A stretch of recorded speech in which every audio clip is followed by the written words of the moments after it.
तो अब ओवरसीज पाकिस्तानी इसकी तरफ बढ़ते हैं और ये भी ओवरसीज पाकिस्तानी इतना रब्ता आपसे करते हैं और वो इतना पसंद कर रहे हैं इस सेगमेंट को, खास तौर पे वो ये कहते हैं कि कोई किसी शो में आज तक पार्टिसिपेशन ओवरसीज की नहीं दी थी, चाहे वो मॉर्निंग शोज हों या एंटरटेनमेंट कोई भी शोज हों। लेकिन आप लोगों ने जिस तरह ओवरसीज पाकिस्तानी को हाईलाइट किया है, वो प्रॉब्लम्स भी बता देते हैं, अपनी मोहब्बत का इजहार भी कर देते हैं, जो उनको दीगर बातें करनी होती है, एक प्लेटफॉर्म मिल जाता है तो बहुत ज्यादा असर आ रहा है। और आपको बेशक लगे कि आप दूर हैं, लेकिन हमारे दिल के तो पास, दिल के करीब है। क्या पता है पीछे आप पेटियां छोड़ के गए हैं मम्मी के पास, हम उसकी हिफाजत करेंगे। हाँ जी, जो सामान कपड़े, हाँ जी, बहुत पुरानी चीजें भी हैं, तो उनकी चौकीदारी तो किसी ने करनी है ना भाई, उस पर भी बात करनी है, हमने क्या रिपोर्ट है। अच्छा, आज हम बात करें निदा अली से। निदा कराची बेस्ड हैं और मैं इनको पहले इत्तेफाक से भी मैंने इनको जब देखा कि ये हमारे शो पे, तो मैं पहचान गई कि इन्होंने बहुत अर्ली उन्होंने शुरू किया था होम मील्स। अच्छा, कीटो डाइट जो लोग कर रहे होते थे, तो उनको समझ नहीं आता था कि हम ये मील्स कैसे बनाएं, खासतौर पे वो जो आपकी कौन सी बुलेट कॉफी। तो ये इन्होंने एक ट्रेंड शुरू किया कि भाई खाने हम आपको घर पे पहुंचाएंगे, ऑल द मील्स, ब्रेकफास्ट से लेके बुलेट कॉफी से लेके डिनर तक, स्नैक्स तक। तो ये इनसे मैंने भी कुछ खाने लिए मैं, अच्छा। लेकिन वजन नहीं मेरा गिरा, वो मेरा किसी से भी नहीं गिर सकता क्योंकि keto diet does not work on me. फिर तो अब ये यूके शिफ्ट हो गई है। जी, निदा अली ने हमें जॉइन। निदा, वेलकम करते हैं आपको शो पे, राइज एंड शाइन पे। जी, कैसी हैं आप? Good morning Nida.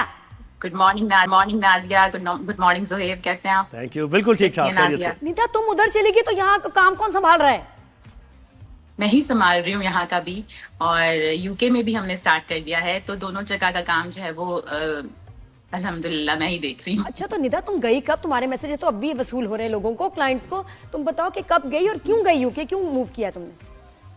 हमने 2 साल पहले यूके मूव किया था। कुछ पर्सनल रीजंस थे, बच्चों की स्टडीज थी, मेरे इन-लॉज यहाँ शिफ्ट हो गए थे।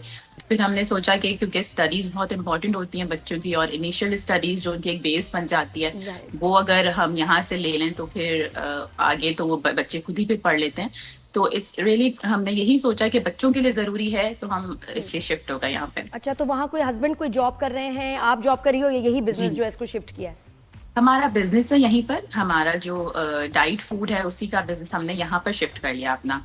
यहाँ पर भी अल्हम्दुलिल्लाह बहुत अच्छे क्लाइंट हैं। लेकिन यहाँ तो वो बहुत कहते हैं रूल्स एंड रेगुलेशंस बड़े सख्त होंगे फूड अथॉरिटी वगैरह की तरफ से, तो वो क्या करना पड़ा तुम्हें परमिशंस एंड लाइसेंसेस के वहाँ डॉक्यूमेंटेशन कर सको? हाँ बिल्कुल, डॉक्यूमेंटेशन हुई, परमिशन हुई, लाइसेंस हुए, अपनी कंपनी बनानी पड़ती है, फिटनेस, क्योंकि ऑलरेडी पाकिस्तान में चल रहा था तो इतना प्रॉब्लम नहीं हुआ, हमें बस यहाँ पर उसको मूव करना पड़ा, डॉक्यूमेंटेशन करनी पड़ी और हो गया। और आपके डाइट फूड के जो क्लाइंट्स हैं, ये पाकिस्तानी हैं जो, या इंडियंस हैं, या बांग्लादेशी, या फिर? अच्छा, ये बहुत अच्छी बात हुई कि जो क्लाइंट थे वो जब पाकिस्तान में काफी ज्यादा जो क्लाइंट थे उनके रिलेटिव यहाँ रहते थे, और कुछ ऐसे पाकिस्तानीज थे जो यहाँ पर फिर मूव हो गए, तो उसकी वजह से काम को काफी अच्छा बूस्ट मिला, क्योंकि वो वहां भी कर रहे थे, तो फिर जब यहाँ आए तो वो यहाँ भी उन्होंने कहा कि अब हमें करवा दें आप डाइट शुरू, तो फिर मुझे करवानी उनको पड़ी। तो मेरे ख्याल तुमने फिर ऐसी जगह ढूंढी होगी कि जहाँ पाकिस्तानी ज्यादा हो। कहाँ रह रही हो? बर्मिंघम में हो? जी, हमारा एक्चुअली जो मेरा जो घर है वो सेंट्रल लंदन में है, तो सेंट्रल लंदन से हर जगह जो है करीब है, तो ओवरऑल जितनी भी सेंट्रल लंदन में डिलीवरीज जाती हैं वो हम चार्ज नहीं करते। अगर लंदन से बाहर की कोई डिलीवरी है, बर्मिंघम है, मैनचेस्टर है, तो वहां पर हमारी डिलीवरीज चार्ज होती हैं, लेकिन लंदन में नहीं हम चार्ज करते। और ऐसी स्टोरीज कि आपने ट्रांसफॉर्म कर दिया हो किसी को। नादिया पे तो खैर काम नहीं किया, उसकी कुछ और वजूहत है। नादिया आपकी डाइट लेने के बाद फिर कुछ बिस्किट्स वगैरह भी मैंने कीटो से वेट गेन किया था बाय द वे। मेरे पे काम नहीं, लेकिन फिर निदा ने उसकी वेरिएशंस भी की कि फिर हाई प्रोटीन डाइट पे चले गए, है ना? कुछ और भी अब तुमने चीजें डाली है ना? लो कार्ब डाइट और हाई प्रोटीन डाइट, क्योंकि कुछ लोग ऐसे होते हैं जो कीटो नहीं कर पाते, थायराइड पेशेंट्स होते हैं, या अगर उनका हाई कोलेस्ट्रॉल है, ऐसे पेशेंट्स होते हैं, तो फिर उनके लिए हमने सोचा, कुछ लोगों को जिम करना होता है, अपने मसल्स बनाने होते हैं, तो फिर उनके लिए ये होता है कि हम उनको प्रोटीन डाइट भेजते हैं, और जो नहीं कर पा रहे होते, हाई कोलेस्ट्रॉल के पेशेंट है, तो फिर उन्हें हम लो कार्ब और लो फैट डाइट के ऊपर शिफ्ट करते हैं। अच्छा निदा, मुझे बताओ, अभी तुमने क्योंकि रिसेंटली ही मूव किया है, क्या मुश्किलात पेश आई हैं? मुश्किलात क्या पेश आई? सबसे ज्यादा तो ये होता है कि यहाँ सब कुछ खुद करना है आपको घर के काम भी खुद देखने हैं, बच्चों को खुद स्कूल छोड़ के आना है, क्योंकि यहाँ पे वैन सिस्टम नहीं है, पेरेंट्स को ही बच्चों को स्कूल छोड़ना होता है, फिर उन्हें वहां से पिक करना होता है, साथ में आपकी जॉब्स भी होती हैं, तो वो सारी चीजें एक साथ आपको घर भी फिर मैनेज करना होता है, फिर अगर कोई आप बिजनेस कर रहे हैं तो वो भी आपको साथ में मैनेज करना है, ये सारी चीजें। और यहाँ का जो NHS का सिस्टम है वो थोड़ा सा हेक्टिक हो जाता है कि वहाँ पे अपॉइंटमेंट्स नहीं मिल रहे होते, और दूसरी चीजें ऐसा इतना डिफिकल्ट नहीं है, लेकिन ये कि फिर आप यूज टू हो जाते हैं थोड़े टाइम में माहौल इन के सब बिल्कुल चीजों ऐसे। के लिए। अच्छा ये निदा, जब भी कीटो डाइट की हम बात करते हैं, अभी कहते हैं कि यार ये कंसिस्टेंट फॉलो नहीं की जा सकती है, ये ऐसी चीज़ है कि आपने 1 महीना कर सकते हैं, 1.5 महीना कर सकते हैं, उसके बाद आप फिर उसी डाइट पर आते हैं और फिर वो ज़्यादा नुकसानदेह हो जाता है, ऐसा है? अच्छा, मेरा मानना और मैं इस चीज को हमेशा अपने पेशेंट्स को बताती हूँ कि वेट कम करना ठीक है, इट्स इजी, लेकिन उसको मेंटेन करना सबसे ज्यादा मुश्किल होता है। कीटो डाइट जो है वो आप 3 महीने तक कर सकते हैं, और उसके बाद हम एक मेंटेनेंस प्लान देते हैं, पेशेंट को लो कार्ब डाइट पे शिफ्ट कर देते हैं। और लो कार्ब डाइट करना इट्स नॉट डिफिकल्ट, वो आप इजीली कर सकते हैं लो कार्ब डाइट को फॉलो, लेकिन ये कि मेंटेन करना बहुत ज्यादा मुश्किल होता है। रिड्यूस चले एक टाइम पर हो जाता है, लेकिन मेंटेन नहीं होता, वो बार बार जो है वो आपका दोबारा से हो रहा होता है। तो इट्स रियली इंपॉर्टेंट कि आप उससे जो फोकस हो ना, आपका माइंडसेट ऐसे बने कि मुझे मेंटेन करना है अपना अच्छा निदा, ये बताओ कि जब ऐसे आप यूके शिफ्ट होते हैं, ठीक है, तो कौन से वीजा पे जाते हैं और फिर आप अपना बिजनेस कर रहे हैं, तो क्योंकि अब शायद तुम नेशनैलिटी के लिए अब ट्राई कर रही होगी, तो क्या प्रोसेस है, किस वीजा पे गए और वहां जाके क्या डॉक्यूमेंटेशन की, और कितने से बाद you will get the nationality if you interested, क्योंकि बिजनेस भी तो अपना शुरू किया ना, तो थोड़ा सा ये टेक्निकल चीजें बताओ मुझे।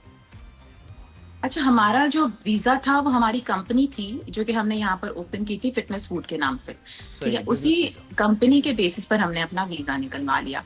तो ये बहुत इजी सा प्रोसेस होता है, अगर आप कोई बिजनेस कर रहे हैं और उस बिजनेस के ऊपर आप शिफ्ट कर जाएं तो आप अपनी और वो कंपनी कितना ओपन करेंगे कैपिटल और आपको दिखाना easily- पड़ता है? तकरीबन वो कैपिटल भी ज्यादा दिखाना पड़ता है ना? क्या कितने हाँ बिल्कुल, हाँ, ये बिजनेस जरूरी कंपनी है, आपको दिखाना पड़ता है, अच्छा खासा एक अमाउंट होता है जो आपको दिखाना होता है कि हाँ आपके पास इतना अमाउंट है। आई थिंक 15,000 पाउंड्स तक आपको बैंक में शो करने पड़ते हैं। 1000 और वो बैंक में आप रख देते हैं कि जी मैंने अपने बिजनेस के लिए इस्तेमाल करते हैं ना उसको कि आप बिजनेस करेंगे। देना कि एग्जैक्टली। अच्छा निदा, बिल्कुल मुझे ये बताएं कि ये मुझे बताएं जो अभी एक टेंशन अभी हालिया दिनों में पाकिस्तान और इंडिया के दरमियान फिर एहतजाज भी हुए भारतीय हाई कमीशन के सामने और पाकिस्तानी हाई कमीशन के सामने भी, तो कैसा मोराल है पाकिस्तानियों का, क्या सोच रहे हैं इस बारे में? मुझे तो चाय एक तरफ नजर आती है और एक तरफ पानी नजर आ रहा है। सही। बस ये चल रहा है, लेकिन ये कि दोनों साइड पर ये है कि अपने अपने उनके एक पर्सपेक्टिव है उनका। इंडियंस हैं अगर, तो वो यही कह रहे हैं कि वो जो है वो टेररिज्म के अगेंस्ट जो है वो उनका प्रोटेस्ट है। पाकिस्तान के अलावा अगर कोई भी होता तो वो उसको कर रहे होते। पाकिस्तानी अदर हैंड अपने उनका एक पॉइंट ऑफ व्यू है कि नहीं, हम तो खुद अपने हमारे तो ऊपर खुद टेररिस्ट अटैक्स होते हैं, तो हम ऐसा नहीं कर सकते। इनफैक्ट हम तो उन लोगों के जितने भी जो जो सिपाही उनके आ भी जाते हैं हमारे साइड, हम उनको भी अच्छे से ठीक करके वापस भेज देते हैं। ठीक है, तो हमारा तो इतना अच्छा है बताने का तरीका, लेकिन ये कि दोनों तरफ जो है वो ये देख लें कि इंसान है और इंसानियत है। तो I think it's really important कि जंग तो हम सोचें भी ना कि हो, क्योंकि ओवरसीज पाकिस्तानीज के दिल तो जो है ना वो हैं तो पाकिस्तान में। तो जब भी हम जंग का सुनते हैं तो हम तो बिल्कुल भी नहीं चाहते कि। अच्छा निदा, आप पता है पाकिस्तान वापस कब आएंगी? अभी 2 साल में चक्कर लगाए हैं या नहीं? अभी पाकिस्तान आना थोड़ा मुश्किल है क्योंकि यहाँ सारे प्रोसेस चल रहे हैं हमारे, लेकिन ये कि अगर मेरी कुछ इंपॉर्टेंट मीटिंग्स होती हैं पाकिस्तान में तो मैं चली जाती हूँ वहाँ पे। अच्छा, जा सकते हैं, फिर वापस आ जाते हैं। जबरदस्त, बहुत शुक्रिया। हाँ, मैं जा सकती हूँ, कोई मसला बहुत शुक्रिया निदा, आपने हमें वक्त दिया राइज एंड शाइन में। Thank you so तो